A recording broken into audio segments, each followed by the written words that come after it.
The Peace of Paris of 1783 was the set of treaties which ended the American Revolutionary War. On the 3rd of September 1783, representatives of King George III of Great Britain signed a treaty in Paris with representatives of the United States of America, commonly known as the Treaty of Paris, and two treaties at Versailles with representatives of King Louis XVI of France and King Charles III of Spain, commonly known as the Treaties of Versailles. The previous day, a preliminary treaty had been signed with representatives of the States General of the Dutch Republic, but the final treaty which ended the Fourth Anglo-Dutch War was not signed until the 20th of May 1784. For convenience, however, it is included in the summaries below. The British lost the 13 colonies and the defeat marked the end of the First British Empire. The United States gained more than it expected, thanks to the award of Western Territory. The other allies had mixed to poor results. France got its revenge over Britain after its defeat in the 7 Years' War, but its material gains were minor and its financial losses huge. It was already in financial trouble, and its borrowing to pay for the war used up all its credit and created the financial disasters that marked the 1780s. Historians link those disasters to the coming of the French Revolution. The Dutch did not gain anything of significant value at the end of the war. The Spanish had a mixed result. They conquered British West Florida, but Gibraltar remained in British hands in the long run. The new territory was of little or no value.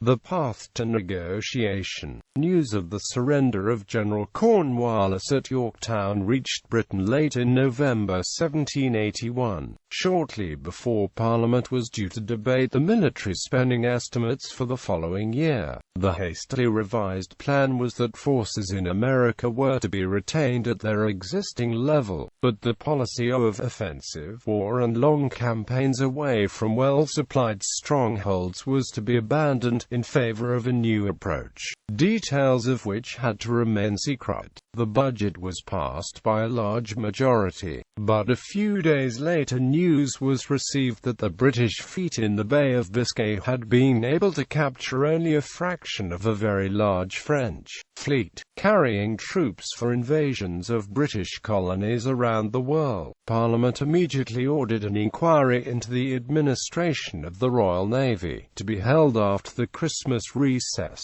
At the beginning of January it was learned that French forces had begun capturing small British-held islands in the West Indies even without the help of the new fleet. So a large British fleet was sent westwards as soon as possible. Also in that month, the government appointed a new commander for the American forces, General Carleton, who had defeated the American invasion of Canada in the early phase of the war, and the colonial secretary, Lord George Sherman, was replaced by the hawkish Wilbur Ellis. The inquiry into Navy administration was followed by a parliamentary vote on the 20th of February in which the First Lord of the Admiralty, Lord Sandwich, narrowly escaped dismissal. The following week, Parliament voted for a guarantee of the no-offensive war claim made the previous autumn, on the grounds that increased military commitment to America would, among other things, be the means of weakening the efforts of this country against her European enemies.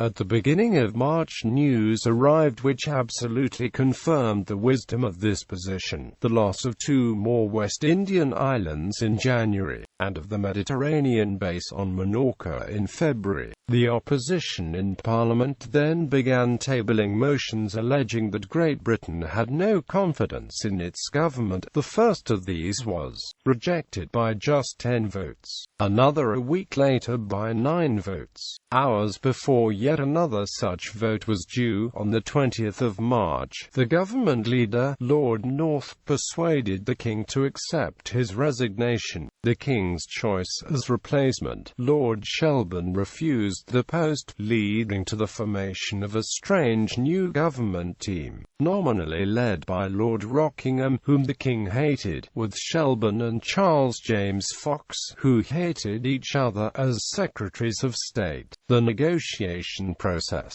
Establishing ground rules. Rockingham's team recognized that the priority was to get Britain out of its 4 linked wars, and that time might be short. Within days of his appointment, news came from the West Indies that 3 more British islands had been captured by the French. Therefore, the decision was made to build on the no-offensive war policy and begin peace talks with the Americans. 3 factors made this the logical approach.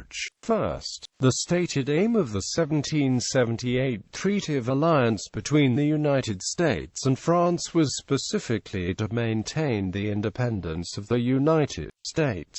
Second, for well over a year, informal discussions had been held with Henry Lawrence, an American envoy captured on his way to Amsterdam. On the 31st of December 1781, Lawrence had been released on parole, and now he was offered the chance to help begin negotiations. Third, on hearing of Lord North's resignation, Benjamin Franklin immediately wrote from Paris, making it clear that the Americans were ready to begin talking. However, Lawrence, Franklin, and John Adams all made it clear to the British that America could not, under the 1778 Alliance Treaty, make peace without French agreement. What none of them knew was that France, under its completely separate Treaty of Alliance with Spain, could not make peace without Spanish agreement, indeed, not without a guarantee that the British stronghold of Gibraltar, commanding the narrow entrance to the Mediterranean Sea from the Atlantic Ocean, would be handed over to Spain. Spanish and French forces had been besieging Gibraltar for nearly 3 years without success,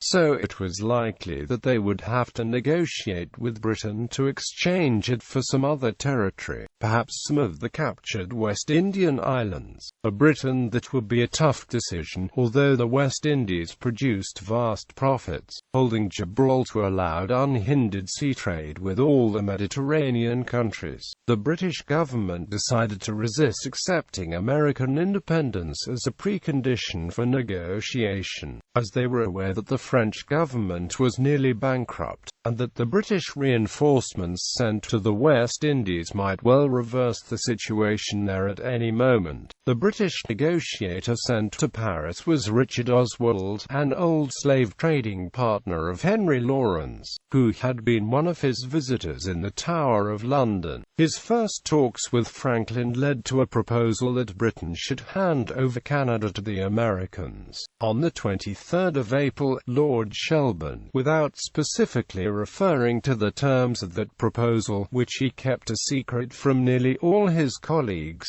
replied with an offer to accept full American independence, but on the existing borders. A second British envoy, Thomas Grenville, was now sent to begin talks with the French government based on this proposal. He indicated that the French could help to secure American independence, their avowed reason for entering the war back in 1778, by offering to return the British possessions they had captured in the West Indies. But the French rejected this, and separated their own peace demands from America's, that did indeed violate the spirit of the 1778 Treaty of Alliance with America, and fundamentally affected the future of the negotiations. Another factor which gave added power to the Americans was the decision on the 19th of April of the Dutch Republic to recognize John Adams as the ambassador of an independent country. This led swiftly to the offer of a much-needed loan from the Netherlands,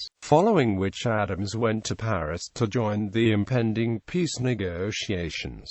British government changes again. On the 18th of May, the decision to keep full independence as a point for negotiation was vindicated by the arrival in Europe of news that Over a month previously, Admiral Rodney had gained the victory over the French in the Caribbean, which he and Britain so desperately needed. Capturing the French Admiral de Grasse, Grenville was sent back to France to negotiate with both the Americans and the French, but found himself making little progress with either. Only when Oswald told him about the Canada proposal did he begin to understand why, and he wrote an indignant letter to Charles Fox, who was no happier about what his hated rival Shelburne was doing, having exposed the trickery to his colleagues. At the end of June, Fox proposed a vote that the independence of the United States should be accepted without preconditions,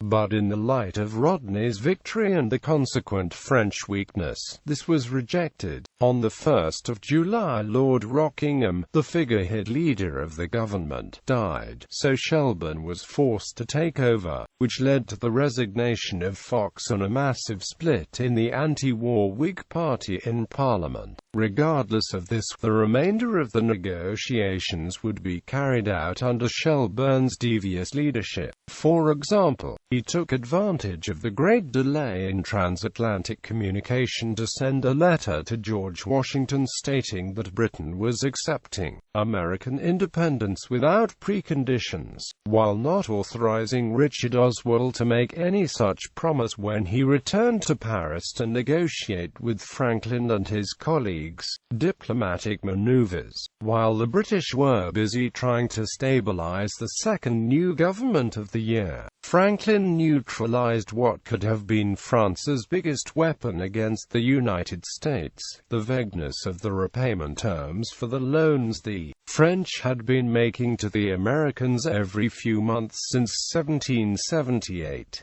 These totaled 18 million livres plus an additional 10 million livres which had been borrowed from the Dutch by the King of France on America's behalf in 1781, when no international lender would loan anything directly to the Americans. By a contract dated the 16th of July 1782, America was to pay this money back on very favorable terms, with no payments due at all until 3 years after peace was finalized.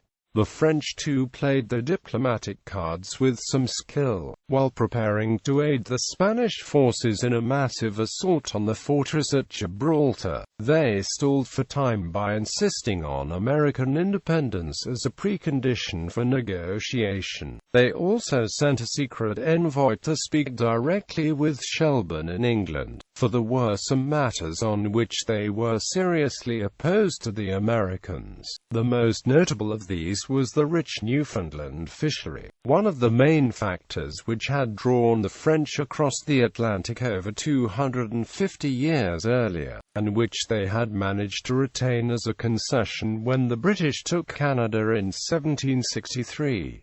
As British colonists, the Americans had rights to fish in these waters, but as the United States they would have no legal right to fish there unless it could be written into the peace treaty. For Britain, the logical course would be to make France give its rights to the Americans. The Americans also wanted fishing rights in the Gulf of Mexico, to which again they had previously been entitled thanks to the British colonies in Florida. The French and Spanish negotiators were also concerned about the American insistence on the Mississippi River as a western border. The existing area of the 13 states was already about as large as France and Spain combined, and the proposed border would double that. In particular, Spain's territories in Louisiana would be severely threatened if the American trend of economic growth based on expanded land holdings continued. The situation of the American Indians in these lands was noted, but for practical purposes ignored because they could not significantly defend themselves.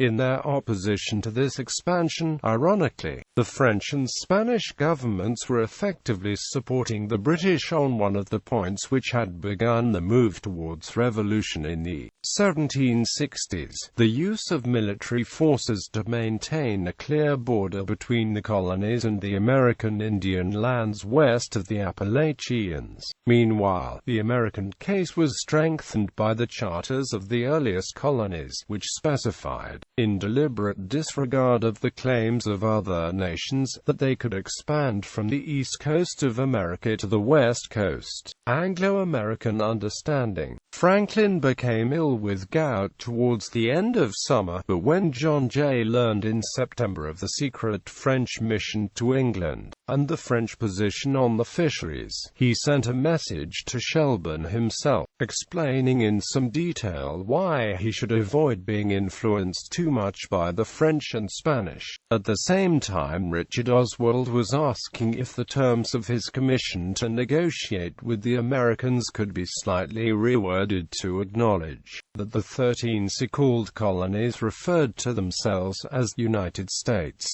and about the 24th of September, the Americans received word that this had been done.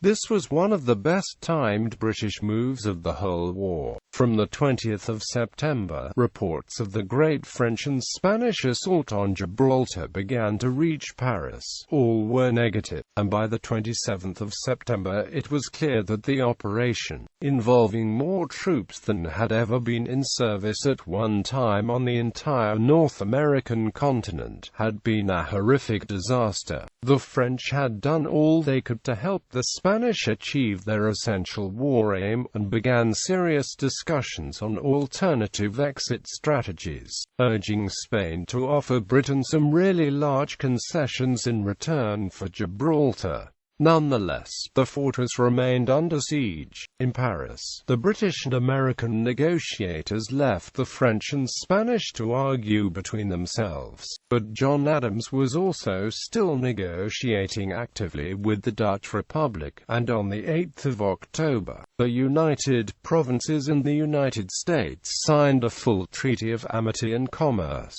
By this time the American envoys were aware of the letter to George Washington, so independence was taken as a done deal, and discussions concentrated on the details. Remarkably, Britain accepted the American demand that the boundary with Canada should revert to its state after the 7 Years' War in 1763, not the revision of the Quebec Act in 1774. The difference between the two was the whole area east of the Mississippi and north of the Ohio River, the Northwest Territory, from which 6.5 new states would later emerge. John Adams can claim credit for smoothing the peace talks by separating the issues of personal debts and war reparations. The latter were a particular problem for the British, because as early as 1775 loyalists in some parts of the then colonies had been forced into exile by local statutes imposing an army test. Nearly all males of suitable age had to join the local militia, which, as had become clear in the first battles of the Revolution, would be expected to fight against the forces of the legal ruler, King George III.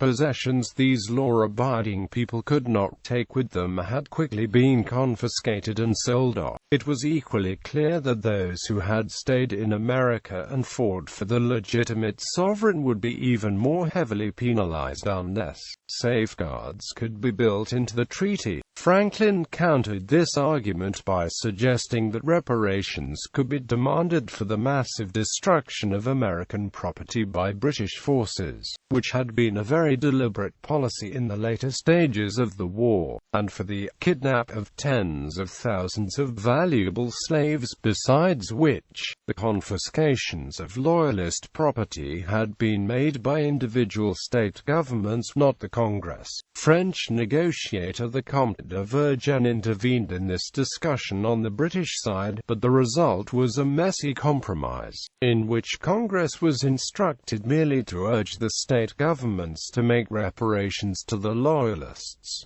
Peace with the United States. In the Caribbean at this time, the British were not using their fleet to recapture islands which would then have to be defended, but concentrating on holding the few that remained. The same principle applied everywhere, and in September 1782, the Royal Navy had sent a large supply convoy to Gibraltar on the assumption that by the time it arrived, either the fortress would have been conquered, or the great assault would have been repelled and the siege weakened. The convoy was protected by 33 of the Navy's biggest ships, and on the 10th of October, as hoped, unloading of supplies at Gibraltar began. A large combined French and Spanish fleet hovered nearby, so on the 20th of October the British fleet, without seriously engaging for battle, lured them away. News that Gibraltar was fully resupplied, with no problems for the convoy, reached London on the 7th of November, and probably reached Paris about the same time. The objections of Spain ceased to be of any relevance, and the French accepted the preliminary peace treaty between Great Britain and America on the 30th of November, with protests but no action.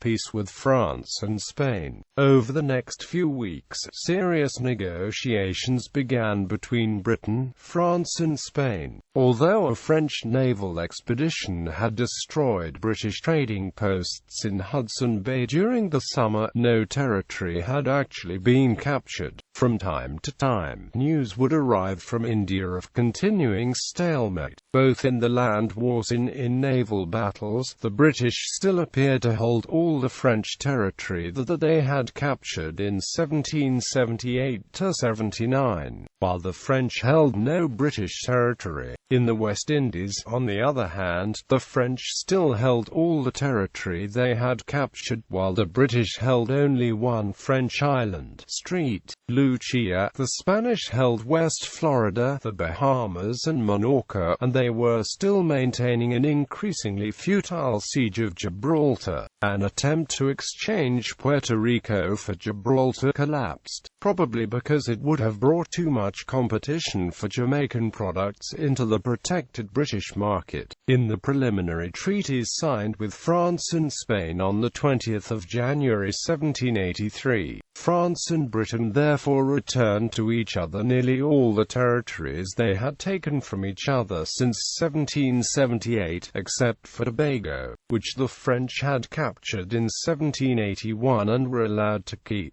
France also gained some territory around the Senegal River in Africa which it had lost to Britain in 1763. The whole arrangement for fishing around the Newfoundland coast had to be renegotiated because of the rights awarded to the Americans.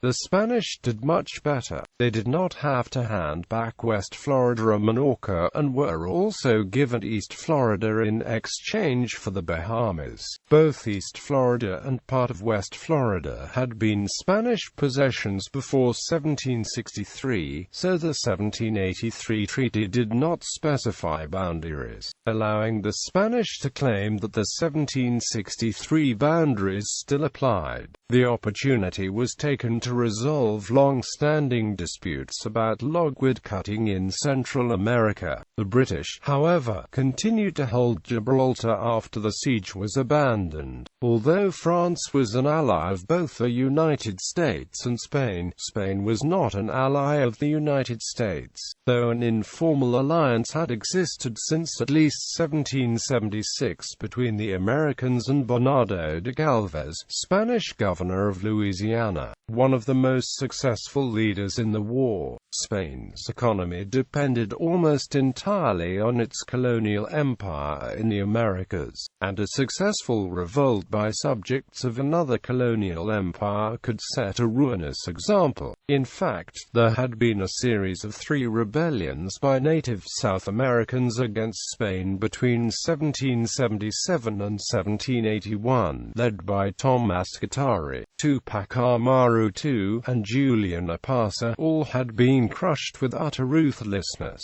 With such considerations in mind, Spain continually thwarted John Jay's attempts to establish diplomatic relations during his long assignments in Madrid, and was the last participant in the American Revolutionary War to acknowledge the independence of the United States. A fortnight after the preliminary peace treaty with Britain, on the 3rd of February 1783, peace with the Dutch Republic. The Dutch had never captured anything from the British, and only French military action had saved them from losing virtually all the colonies.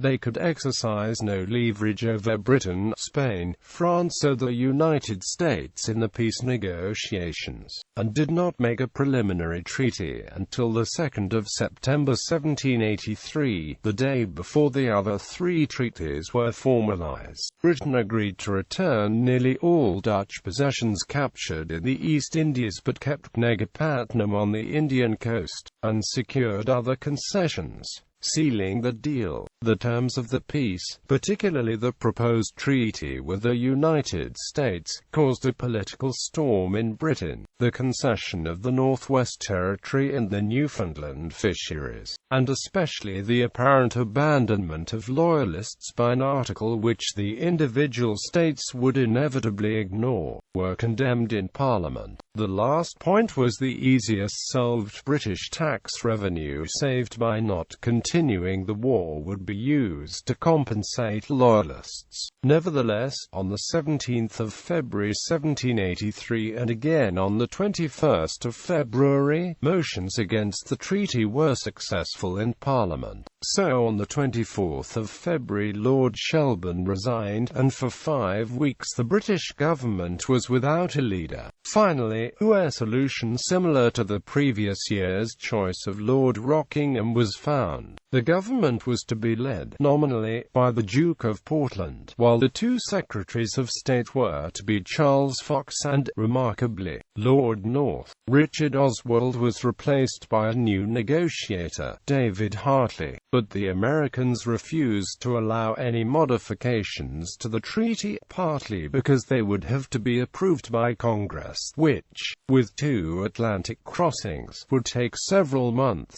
Therefore, on the 3rd of September 1783, at Hartley's Hotel in Paris, the treaty as agreed by Richard Oswald the previous November was formally signed, and at Versailles the separate treaties with France and Spain were also formalized.